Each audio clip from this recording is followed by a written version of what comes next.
Hello friends, ஃப்ரிட்ஜை clean பண்ணணும்னு நினைக்கிறேன். ஆனால் எனக்கு ஃப்ரிட்ஜை க்ளீன் பண்ணுறதுக்கு டைமே இல்லை. நான் ஒர்க்கிங் உமன், நான் பிஸி மாம். அதனால எனக்கு டைமே இல்லை. எனக்கு டக்குன்னு ஒரு 10 மினிட்ஸில் க்ளீன் பண்ணுற மாதிரி ஒரு சூப்பரான டிப்ஸ் தெரிஞ்சால் நான் குயிக்காக க்ளீன் பண்ணிடுவேன் அப்படின்னு நீங்கள் நினைக்கிறீங்களா? கண்டிப்பாக உங்களுக்கு இந்த வீடியோ ரொம்பவே யூஸ்ஃபுல்லாக இருக்கும். எப்படி ஈஸியாக ஒரு 10 மினிட்ஸில் ஃப்ரிட்ஜை க்ளீன் பண்ணலாம் அப்படிங்கிறது நான் ஃபாலோ பண்ணுற சிம்பிளான ட்ரிக்ஸை இந்த வீடியோவில் நான் ஷேர் பண்ணியிருக்கேன். ஸ்கிப் பண்ணாமல் பாருங்கள், கண்டிப்பாக உங்களுக்கு யூஸ்ஃபுல்லாக இருக்கும். வாங்க வீடியோக்குள்ளே போகலாம். Hello friends, welcome back to home queen lifestyle of 365 days. நான் உங்கள் நதியா. நம்மளுடைய சேனலை ஃபஸ்ட் டைம் பார்க்குறீங்க அப்படின்னா ஃபுல் வீடியோ பாருங்கள். கண்டிப்பாக உங்களுக்கு யூஸ்ஃபுல்லாக இருக்கும். உங்களுக்கு பிடிச்சிருக்கு அப்படின்னா நம்மளுடைய சேனலை சப்ஸ்கிரைப் பண்ணி பக்கத்தில் இருக்க பெல் ஐக்கானை கிளிக் பண்ணி வச்சுக்கோங்க. அப்போ தான் நான் க்ரியேட் பண்ணுற ஒவ்வொரு வீடியோவுமே உங்களுடைய மொபைலுக்கே டெலிவரி பண்ண முடியும். நீங்கள் ஃப்ரீயாக இருக்கும்போது செக் பண்ணி மட்டும் பார்த்தா போதும். என்னுடைய ஃப்ரிட்ஜ் பாருங்கள் எவ்வளோ மெஸ்ஸியாக இருக்குன்னு. நான் மந்த்லி ஒன்ஸ் கம்பல்சரி நான் க்ளீன் பண்ணிடுவேன். ஃப்ரிட்ஜை க்ளீன் பண்ணுறதுக்கு ஸ்டார்ட் பண்ணுறதுக்கு முன்னாடியே ஃப்ரிட்ஜை ஸ்விட்சை ஆஃப் பண்ணிவிட்டு அதுக்கப்புறமா தான் க்ளீன் பண்ணுறக்கே ஸ்டார்ட் பண்ணணும். ஃப்ரிட்ஜை க்ளீன் பண்ணுறதுக்கு ஒரு அரை மணி நேரத்துக்கு முன்னாடியே நான் ஸ்விட்சை ஆஃப் பண்ணிடுவேன். முடிஞ்ச வரைக்கும் அப்படி பண்ணுறது தான் நல்லது. இல்லை எனக்கு டைம் இல்லை அப்படிங்கிறவங்க ஃப்ரிட்ஜை ஆஃப் பண்ணிட்டு உடனே அதுக்குள்ளே இருக்கிற பொருளுங்கள் எல்லாமே வெளியே எடுத்துடலாம். நான் ஃப்ரிட்ஜை ஆஃப் பண்ணிட்டு கிச்சன் எல்லாமே க்ளீன் பண்ணுறதுக்கு ஸ்டார்ட் பண்ணிட்டேன். க்ளீன் பண்ணிவிட்டு அதுக்கப்புறமா தான் ஃப்ரிட்ஜை க்ளீன் பண்ணுறதுக்கு வந்தேன். நான் கிச்சனை எப்படி க்ளீனாக மெயின்டைன் பண்ணுறதுன்னு ஆல்ரெடி ஒரு வீடியோ போஸ்ட் பண்ணியிருக்கேன். உங்களுக்கு தேவை அப்படின்னா மேலே ஐக்கானில் கொடுக்குறேன். நீங்கள் ஃப்ரீயாக இருக்கும் போது அதையுமே செக் பண்ணி பாருங்கள். இந்த வீடியோ ஃபுல்லாக பார்த்துட்டு அதுக்கப்புறமா அந்த வீடியோ போய் பாருங்கள்.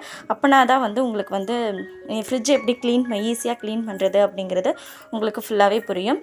நான் ஃப்ரிட்ஜை சுவிட்ச் ஆஃப் பண்ணிட்டு ஒரு அரை மணி நேரம் கழித்து கூலிங்கெல்லாம் குறைஞ்சதுக்கப்புறமா அதுக்குள்ளே இருக்கிற திங்ஸ் எல்லாமே வெளியே எடுத்து வைக்கிறதுக்கு ஆரம்பிச்சிட்டேன். நான் ஃப்ரீயாக இருக்கிறனால எனக்கு இது மட்டும்தான் ஒர்க் அப்படிங்கிறதுனால நான் அரை மணி நேரம் அது கூலிங் குறையிற வரைக்கும் விட்டுட்டு அதுக்கப்புறமா நான் இது பண்ணுறேன். நான் தம்பி பாப்பாலாம் குழந்தையாக இருக்கும்போது என்ன பண்ணுவேன்னா ஃப்ரிட்ஜு சுவிட்ச் ஆஃப் பண்ணிவிட்டு கடகடன்னு அதில் இருக்கிற பொருள் எல்லாத்தையுமே எடுத்து வெளியே வச்சுருவேன். வெளியே வைக்கவே அது ஆட்டோமேட்டிக்காக கூலிங் குறைஞ்சிரும். இப்போ எல்லா பொருளையுமே எடுத்துட்டோம். ஃப்ரிட்ஜ் பாருங்கள் எவ்வளோ கசகசன்னு இருக்கிற மாதிரி இருக்குதுன்னு. இதில் நம்ம சிம்பிளாக நம்ம வீட்டில் இருக்கிற இன்க்ரீடியன்ட் வச்சு நம்ம சோப் ஆயில் தயாரித்து நம்ம ஃபுல்லாக க்ளீன் பண்ணிக்கலாம். அது லிக்விடு அது இதுன்னு எதையாவது நம்ம யூஸ் பண்ணோம் அப்படின்னா கண்டிப்பாக அது நல்லதுக்கும் கிடையாது.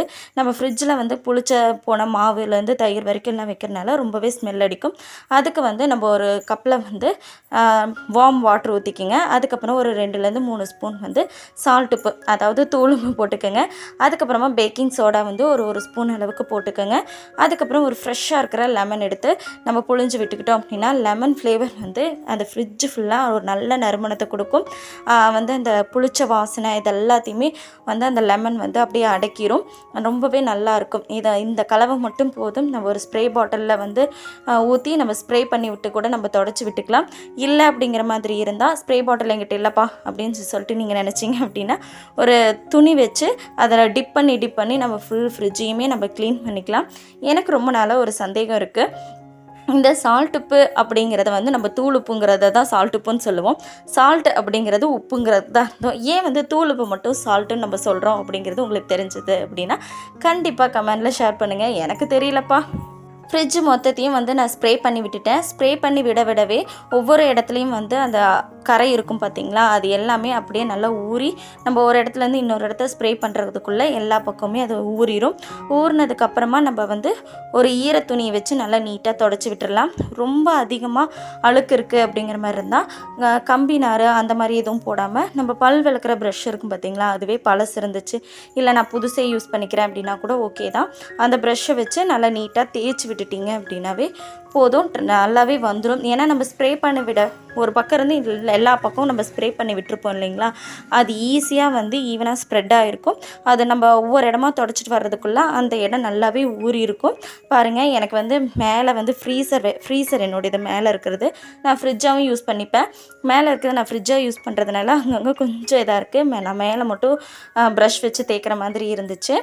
மற்றபடி எல்லாமே நீட்டாக நான் தொடச்சி மட்டுமே விடுற மாதிரி தான் இருந்துச்சு. உள்ளே ஃபுல்லாக நான் தொடச்சி விட்டுட்டேன். இப்போ நான் வெளியும் அதைவே வச்சு ஸ்ப்ரே பண்ணி விட்டு நல்லா அந்த துணியை வாஷ் பண்ணி யூஸ் பண்ணுங்கள். அப்படின்னா தான் நம்ம ஒரு இடத்துல தொடச்சிருப்போம், அதில் ஒரு தூசி இருந்திருக்கும், அந்த தூசி இன்னொரு இடத்துக்கு போகாமல் இருக்கும். அதனால் அந்த துணியை வாஷ் பண்ணி அதுக்கப்புறமா நம்ம துடைக்கிறதுக்கு ஸ்டார்ட் பண்ணிக்கலாம். நான் ஒரு 4-5 டைம் நான் போய் வாஷ் பண்ணிட்டு அதுக்கப்புறமா தான் துடைக்கிறதுக்கு ஸ்டார்ட் பண்ணேன். ஃபுல்லாக டோர் ஃபுல்லாக ஸ்ப்ரே பண்ணி விட்டுட்டு நல்லா வந்து தொடச்சி எடுத்துடலாம். அப்பப்போ வந்து இந்த மாதிரி ஃப்ரிட்ஜை வந்து தொடச்சி எடுத்துட்டோம் அப்படின்னா ரொம்பவே நீட்டாக இருக்கும். நான் வந்து 20 டிப்ஸ் அப்படின்னு சொல்லிட்டு கிச்சன் டிப்ஸ் வீடியோஸ் போட்டிருக்கேன். நீங்கள் ஃப்ரீயாக இருக்கும்போது கண்டிப்பாக அதை செக் பண்ணி பாருங்கள். நான் வந்து ஃப்ரிட்ஜையுமே எப்படி க்ளீனாக நான் வச்சுட்ருக்கேன் அப்படிங்கிறதையுமே அந்த வீடியோவில் நான் சொல்லியிருப்பேன்.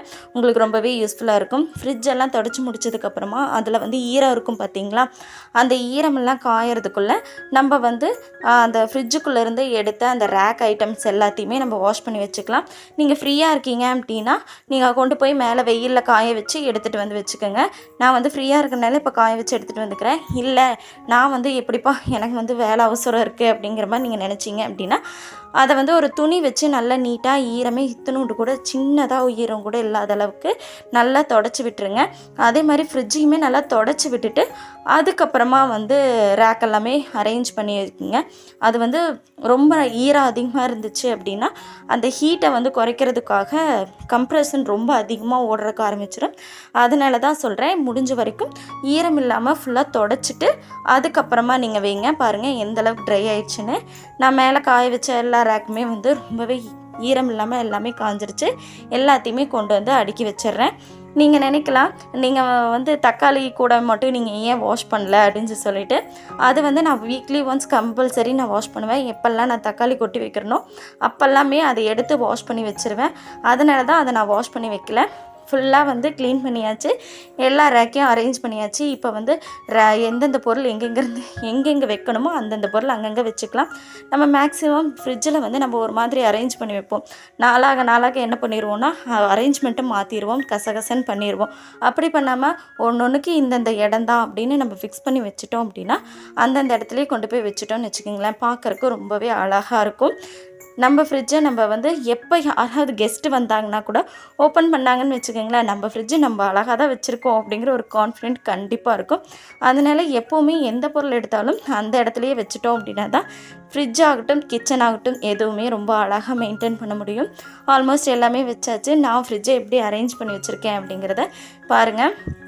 மேலே வந்து ஃப்ரீசர் வைக்கிற இடத்துல நான் இந்த மாதிரி மசாலா ஐட்டம்ஸ், அப்புறம் வந்து ரவை, சர்க்கரை இதெல்லாமே வச்சுருப்பேன். ஏன்னு பார்த்தீங்கன்னா எங்கள் வீட்டில் எறும்பு ஜாஸ்தி, எல்லாமே வந்து அந்த ரவையை தான் சாப்பிட்றேங்குது. அதனால தான் நான் வந்து மேலே ஃப்ரிட்ஜில் நான் ஸ்டோர் பண்ணி வச்சுருக்கேன். நான் அரேஞ்ச் பண்ணி வச்சுருக்கிறது இப்படி தான். எப்படி இருக்குது அப்படிங்கிறத கண்டிப்பாக கமெண்டில் ஷேர் பண்ணுங்கள். இல்லை இன்னும் வேறு எந்த மாதிரியெல்லாம் ஃப்ரிட்ஜ் க்ளீன் பண்ணால் ரொம்ப ஈஸியாக இருக்கும் அப்படிங்கிறத கண்டிப்பாக வீடியோ கமெண்டில் ஷேர் பண்ணிங்க அப்படின்னா நெக்ஸ்ட் டைம் க்ளீன் பண்ணும்போது நானுமே அதை வந்து ஃபாலோ பண்ணுவேன். ஃப்ரிட்ஜை க்ளீன் பண்ணியாச்சு. நம்ம ஃப்ரிட்ஜை க்ளீன் பண்ணுறது முடிஞ்ச வரைக்கும் மந்த்லி ஒன்ஸ் வந்து கம்பல்சரி நம்ம ஃப்ரிட்ஜை க்ளீன் பண்ணிட்டோம் அப்படின்னா மேக்ஸிமம் அந்த புளிச்ச வாசனை இருக்காது. ஃப்ரிட்ஜை ஆன் பண்ணி விட்டுட்டு அந்த லைட்டை போட்டு பார்க்கும்போது தாங்க ஒரு தனி சந்தோஷமே வரும். என்ன நான் சொல்கிறது, எனக்கு வந்து அப்படி தான். ஃப்ரிட்ஜ் ஆஃபில் இருந்துச்சுன்னா எப்படா அந்த லைட்டை போட்டு பார்ப்போம் அப்படிங்கிறதா தோணும். என்னுடைய ஃப்ரிட்ஜ் வந்து 2-in-1 ஃப்ரிட்ஜ், அதாவது மேலே ஃப்ரிட்ஜை ஃப்ரீசராகவும் யூஸ் பண்ணிக்கலாம், ஃப்ரிட்ஜாகவும் நம்ம கன்வெர்ட் பண்ணி யூஸ் பண்ணிக்கலாம். ரொம்பவே யூஸ்ஃபுல்லாக இருக்கும். ஃப்ரிட்ஜை வந்து நல்ல மணமாக வச்சுக்கிறதுக்கு நான் ஒன்று சொல்கிறேன்.